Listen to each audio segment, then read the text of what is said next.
best strategy to weather our uncertain times of pandemic, protests, and economic downturn. The best way to defend our Toastmaster way is not to settle into a new normal.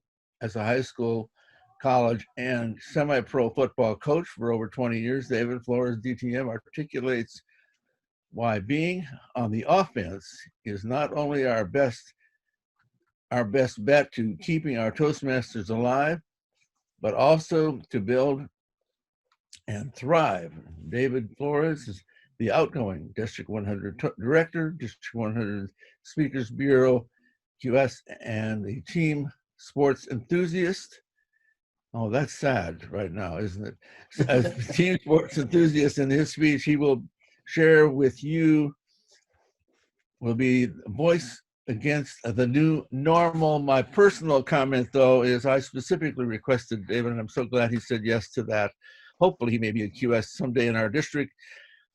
But I have been going to the past district governors club for at least 10, maybe 15 years. And all those years, David's speech was the best by a member I heard.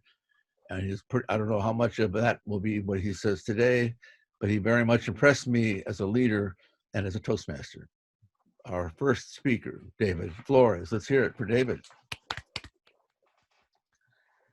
Thank you, Tom. Appreciate that.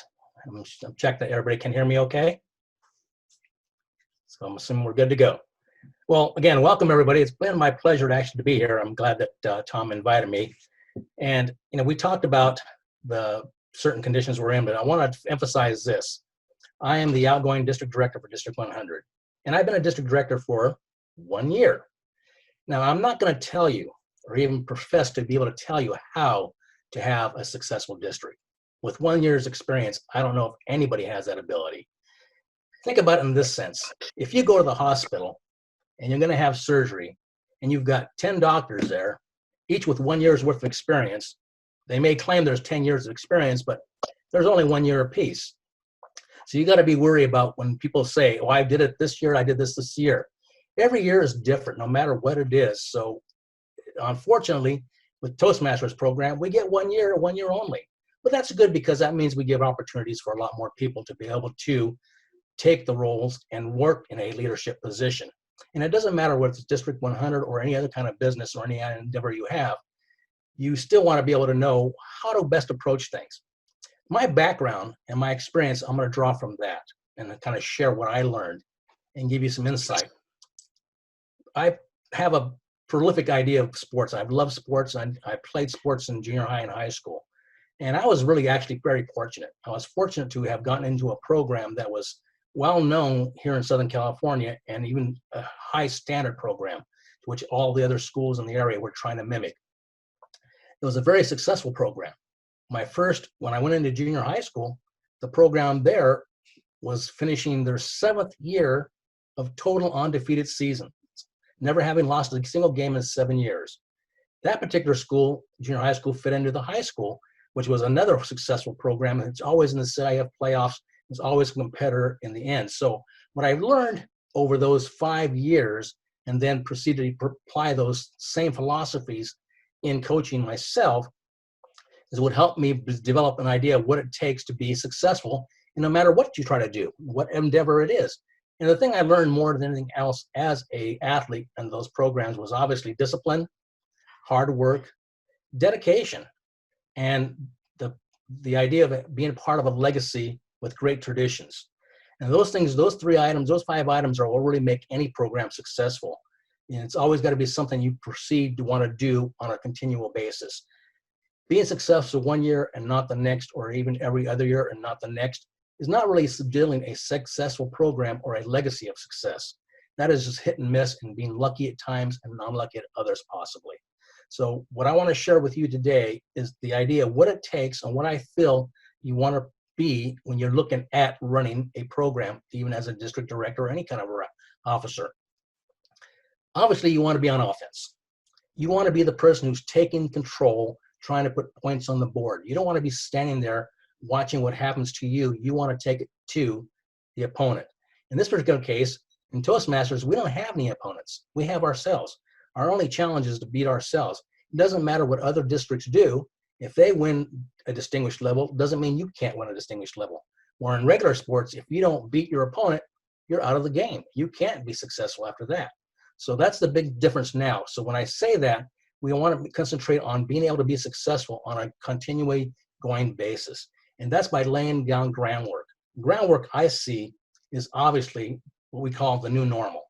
Now, I want to emphasize starting out with this because I am not a fan of the statement when people talk about the new normal. We are put into a situation where we had to make some changes in how we do our Toastmasters program. But I'm hearing people talk about, well, it's the new normal. We'll never be the same. Things will always be what they were before. It's going to be a wholly different world now. I don't agree with that. When I think about new normal, this is not new. People communicating online, communicating on video, communicating in television. We've seen people communicate all the time in what we refer to now, virtual world. It was televised. Early in the years, it was televised. And when you think about all the great speeches you've seen on TV, Kennedy, Martin Luther King, Mahatma Gandhi, all those people gave fantastic presentations, but it wasn't the same. You talk to somebody who said, I saw that on TV. I remember that distinctly. That person may say to you, but I was there. You should have been there. I was there in the audience watching it. It's not the same. When we talk about Toastmasters and what Dr. Ralph Smedley started 90-some years ago was to get up in front of an audience and present yourself at a high skill level to command the attention of others. That will still always be the number one criteria of what really makes you an outstanding speaker. With the new technologies, obviously we can hit a broader audience. That is fantastic too. But the real strength is if you can do it live. Even TED Talks has a live audience, even though they are pronounced for videos. So that's my whole idea is I don't believe in saying the new normal. I want us to go back and understand we will be at normal. We will be over this challenge that we have right now. Every time we face a challenge, we bounce back and we go back to where we were before, doing what we originally started out to do. And that's why I want to see everybody talk about when we get back to normal, that we start doing things the way we did before and not admit defeat, that we cannot do what we used to do because something came up and challenged us in a way that we cannot do what we used to do. So we want to be back to normal, and we're going to get back to normal. But in the meantime, you got to play the game. You've got to work with what's going on now. Obviously, we have a different set of game plans. And what I look at now with the COVID environment and with the fact that we're doing this all on video, is this is nothing but a game change in play in the field. This is what we call on-field adjustments. We have had to make some adjustments in order to keep the game going, in order to continue to compete in this game. And in this case, in order to continue with our Toastmasters way. That's one of the things we've done now, and we've done a fantastic job. I've seen lots of clubs and lots of districts participating in this format and getting better and better at it all the time. But sooner or later, it's going to come to an end. We will get back to normal, and it's going to be time to dust off the old playbook and put it back into play. Currently, we're making changes. We're making changes in order to do what we need to do to be successful as a district or as anything else you do. You have to adapt to the situations you're in, and that's what we're doing. So don't ever forget, though. Don't throw the old playbook away. You're going to need that when things go back to normal, and that's what I want to see us do again as Toastmasters, that we get back to what we were doing and what our originally game plan was, and what Dr. Ralph Smedley started this whole program with, is for us to be speaking live in front of an audience. Now, we talk about things like the district and the district mission, and what does it take to be successful in that format. The unique thing about the district mission is it's balanced. And I've always heard people talk about different things as far as new clubs versus the existing clubs. But the district mission is balanced. We start new clubs, and we support all clubs for achieving excellence. But you can say it the other way around. We support all new clubs achieving excellence, and we can get new clubs. And that's the fine balance if you want to be successful as a district to do. You cannot totally forget about your existing clubs. A lot of the districts struggle because they don't have membership, but most of those memberships are because we have existing clubs that are struggling to survive and sometimes struggling just to get up to where they want to be. If you find a way, and you need to find a way to balance that measure between new clubs and existing clubs. It's not as if you were going to fill your bucket full of water, but you got holes in the bottom.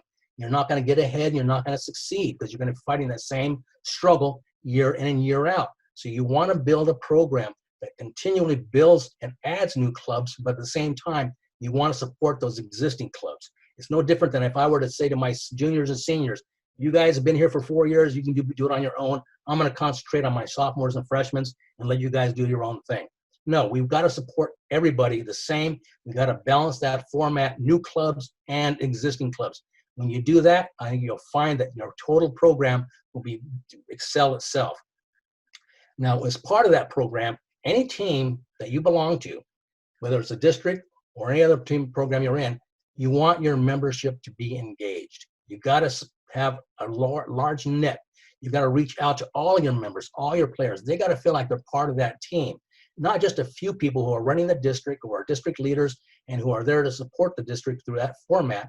You need to have the entire team on the playing field wanting to be part of it. So you need to reach out to all members, not just the select few, not people you feel will make your district stronger or make you successful. If you concentrate solely on the district success and forget about the members themselves, you'll fail. You've got to support those members. If the members are successful, the district is successful. Our coaches used to tell us we never kept stats on what we did individually. He said, if you do what you're supposed to do, the stats will take care of themselves. If you do what you're supposed to do, the scoreboard will take care of itself. So concentrate on your members and get them into the program. Get them in there involved as much as you can. That is the secret to keeping a strong program and a legacy when the people feel they're a part of something and not just sitting on the sidelines watching. When you do that, you'll support your district even better. Avoid and be careful on some of the things you do as a district leader, especially if you bring in people that are not part of your district originally, even though because you feel they're strong supporters and can help you a lot in your district, that is fine, but be aware that you can alienate some of your existing membership. It's as if I were to be a coach and I said, I've got my team that I'm playing with, and I decide I'm going to bring in one of my ringers, I'm going to bring somebody else in and replace these players with these new guys because I think they'll make me successful. That is not being a successful leader. If you're a leader, you take the crop you have. When I coach in the public sector. When I went on campus, the kids I had on campus were the kids I got to work with. I didn't have the opportunity to go out and pick and choose who I wanted to be on that team. So it made the challenge the leader. And if you really want to challenge yourself as a leader, take that group, make them the strongest you can. You got to develop with the core that you have, and that's what makes a difference as far as leaders. Many coaches over the years, I've seen them jump from one ship to another when they really saw a great program developing. They would jump ship to take that program itself. And that would be something they would be successful in, but then the years after it started to fail, they leave. I had more respect for coaching staffs that stayed in and year out. For good times and bad times. So that's the difference there. So you want to be able to work your team and work your membership. Make them feel engaged, put them on committees, make them understand there's different things in the district that need to be done. If you do that, and the more these members get involved at the club level on up, the more they'll share that information with their other members. They'll say, hey, I was doing this on this part of the district. I was doing this. You don't necessarily have to be a district leader to be involved in the district. You need everyone to help you out with that. And that's the difference between being successful as a district leader and having a successful district or a successful program of any sort. If you're running a business, it's no different. You got to have your employees engaged and believe they're a part of the program, they're part of what's going on. So that's my word for everybody these days, is that we are in a new situation. The challenge is different. We've made some adjustments on the playing field to be able to continue what we're doing, but at the same time, when we get back to where we want to be and what we originally started out to do, and not accept anything less than what we started out to, not settle for something different, but go back to what we wanted. Bring your members along, bring that team together, hold them together, and make them a part of the whole program. When you do that, it makes each year easier and easier. And when you're more successful, then you'll have more people wanting to participate in that program. So if you have a successful year this year, you'll be more people want to be involved. If you do it again next year, you'll be involved. But ultimately, what you want to do is support your membership, make them successful, make the players feel like they've accomplished something, help the players succeed to their highest potential. They may not be the best, and they may not succeed as highly as they want to, but at least they've had an opportunity to grow and to become better at what they did. in the ultimate run, in the ultimate end, it's them who's going to make you successful as a district, not you making them successful. So that's the key to that. The final thing is ask your leadership to stick around. Don't let them get away. On our campus, we had players that showed up that were played for our team 10, 15, 20, 30 years before I played there, walking on the field, supporting us in what we're doing. Keep your leaders engaged. The past leaders that were there, you want to keep them engaged, invite them back, bring them back to talk and be other people. Have them go out and visit your clubs. Rather than just the area director, have the membership, the existing leadership that was past leadership, go out and visit these clubs. Say, I just dropped in to say hi, see how you're doing. I'm a Toastmaster and I've been involved for years. I was a past this or past that. I'm just kind of curious to see how you guys are doing. That shows engagement, and that shows the morale lifter for the members themselves when they see that people are really concerned about how they're doing. And they're not even part of the leadership group. They're just there to support the program that they believe in. And when the more people that support a program that they believe in, the more people want to be engaged, and the more it'll be easier to get support from the membership. So the key to the whole factor is forget about what's in it for me. As a leader, that's gone. It's not about you anymore. It's all about the people you coach, the people you mentor, the people you work with, the membership you have. In my case, it's always about the kids. Everything we did was about the kids, and we did that year in, year out, and we've always had success in those programs as long as we felt that they were engaged, as long as they felt a part of something bigger than just their club or just their team. They felt a great legacy down the road. And I'm telling you, it is a great feeling to walk somewhere, and when people find out where you played ball or who you played ball for, and they remember you for some, hey, we remember you guys. You guys were a fantastic program.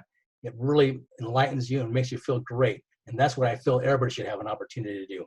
If you're part of a team, especially in Toastmasters, if you're part of a district, you want to be part of that team, and you want to see that team succeed. And you want to see every member feel proud of what they've accomplished, because they all play the key role in the success of any district. Tom. Thank you.